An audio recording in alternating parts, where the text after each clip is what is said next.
क्या होता है जब गवर्नमेंट किसी प्राइवेट कंपनी, एनजीओ या फॉरेन गवर्नमेंट को सर्विस देती है, जैसे ट्रेनिंग, डेटा एक्सेस या लॉजिस्टिक सपोर्ट? उसका पैसा कहां जाता है?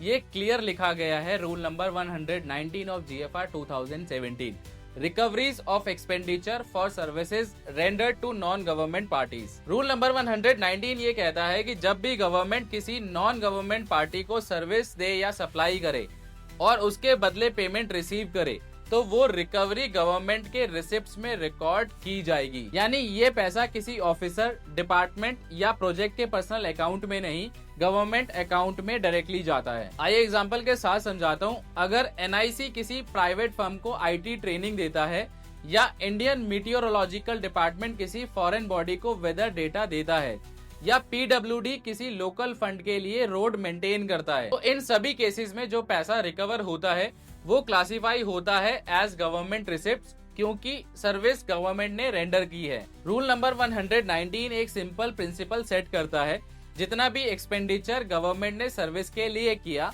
उसका रिकवरी अमाउंट उसी के रेवेन्यू में ऐड होगा, चाहे पार्टी प्राइवेट हो, फॉरेन गवर्नमेंट हो या कोई लोकल फंड बॉडी।